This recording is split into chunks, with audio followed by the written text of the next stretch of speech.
অতীতে যেসব জাতি অবাধ্যতার কারণে ধ্বংস হয়েছিল।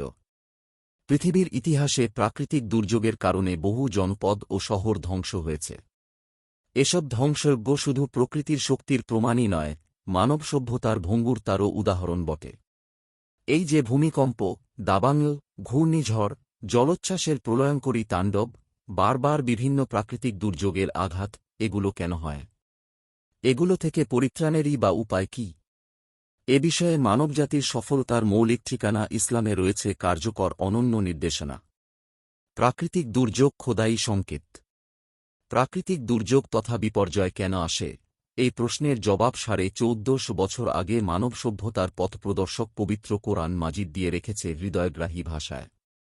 ইরশাদ হয়েছে, জলস্থলে বিপর্যয় ছড়িয়ে পড়েছে, মানুষের কৃতকর্মের ফলেই আল্লাহর পক্ষ থেকে বিপর্যয় এসেছে। তিনি তাদের কৃতকর্মের শাস্তির খানিকটা স্বাদ দুনিয়াতেই আস্বাদন করিয়ে দেন, যাতে তারা অবাধ্যতা থেকে ফিরে আসে। সূরা রুম আয়াত 41। আয়াতের বার্তা স্পষ্ট। পৃথিবী জুড়ে ছড়িয়ে পড়া প্রাকৃতিক দুর্যোগ তথা সামগ্রিক বিপর্যয়ের মৌলিক কারণ আল্লাহর অবাধ্যতা।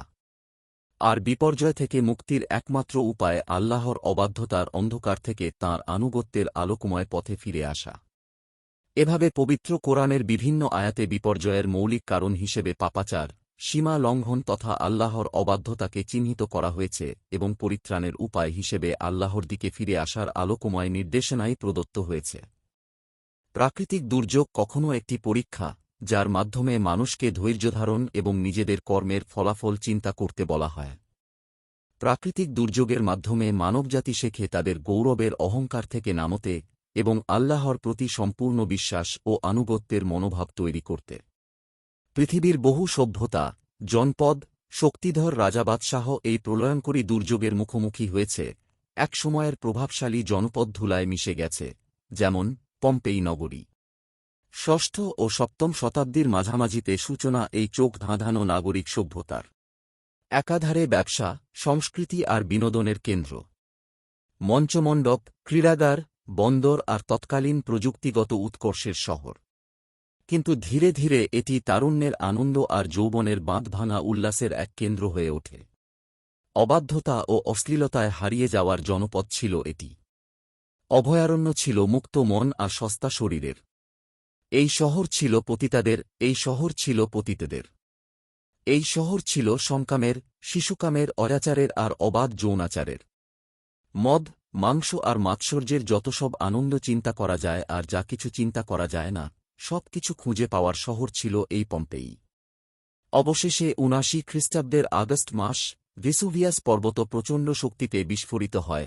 প্রতি সেকেন্ডে ১৫ লাখ টন গলিত পাথর, গুঁড়া হয়ে যাওয়া আকরিক আর তরল আগুন ছুড়ে দেওয়া হয়েছিল মাটি থেকে প্রায় ২১ মাইল উঁচুতে। নিঃসৃত হয়েছিল হিরোশিমায় ফেলা পারমাণবিক বোমার চেয়ে ১,০০,০০০ গুণ বেশি তাপশক্তি। প্রথম বিস্ফোরণের সময় তাপমাত্রা পৌঁছে গিয়েছিল ৩০০ ডিগ্রি সেলসিয়াসে, যা ১ সেকেন্ডের ভগ্নাংশের মধ্যে কেড়ে নিয়েছিল হাজারো মানুষের জীবন। আনন্দোচ্ছ্বাসে মত্ত হাজারো মানুষ শুধু প্রচণ্ড তাপের কারণে সৃষ্ট থার্মাল শকে, তীব্র খিঁচুনিতে অনিয়ন্ত্রিতভাবে শরীর বেঁকে যাওয়ার মতো সময়টুকু পেয়েছিল। সেকেন্ডের ভগ্নাংশের মধ্যেই প্রকট মৃত্যুযন্ত্রণা অনুভব করার মতো সময়টুকু পেয়েছিল। তারপর আল্লাহর নাফরমানদের শরীরগুলো চাপা পড়ে গিয়েছিল ২১ ফুট গভীর আগ্নেয় ছাইয়ের নিচে।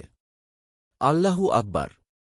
আল্লাহর নির্দেশে যেমন শূন্য থেকে বিশাল সাম্রাজ্য দাঁড়িয়ে যেতে পারে, তেমনি আল্লাহর হুকুমেই সাজানো শহর মুহূর্তে ধ্বংসস্তূপে পরিণত হতে পারে। পবিত্র কোরআনে ইরশাদ হয়েছে, তিনি জীবিত করেন এবং মৃত্যু দেন।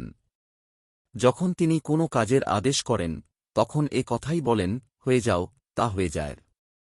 সূরা গাফির আয়াত ৪৮। অন্য আয়াতে ইরশাদ হয়েছে, তিনিই নভমণ্ডল ও ভূমণ্ডলের উদ্ভাবক। যখন তিনি কোনো কার্য সম্পাদনের সিদ্ধান্ত নেন, তখন সেটিকে শুধু এ কথাই বলেন, হয়ে যাও, আর তৎক্ষণাৎ তা হয়ে যায়। সূরা বাকারা আয়াত ১১৭। কোরআনে বর্ণিত আরেকটি ধ্বংসপ্রাপ্ত জাতি কওমে লূত। তাদের যখন আল্লাহর নাফরমানি সম্পর্কে সাবধান করা হয়েছিল, তখন তারা তাচ্ছিল্য করেছিল। পবিত্র কোরআনে তাদের সেই ঔদ্ধত্যপূর্ণ আচরণের ব্যাপারে ইরশাদ হয়েছে, তার জাতির, লূত আলাইহি ওয়াসাল্লামের সম্প্রদায়ের, লোকদের এটা ছাড়া আর কোনো জবাবই ছিল না যে এদের তোমাদের জনপদ থেকে বের করে দাও, এরা নিজেদের বড় পবিত্র রাখতে চায়। সূরা আরাফ আয়াত ৮২। যার ফলে তাদের ওপর আল্লাহর আযাব এসে গেল এবং তাদের নিশ্চিহ্ন করে দেওয়া হল।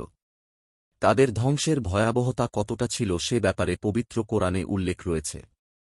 ইরশাদ হয়েছে, অতঃপর যখন আমার আদেশ এসে গেল তখন আমি জনপদের ওপরকে নিচে উল্টে দিলাম এবং ক্রমাগত পোড়ামাটির পাথর বর্ষণ করলাম। সূরা হুদ আয়াত ৮২।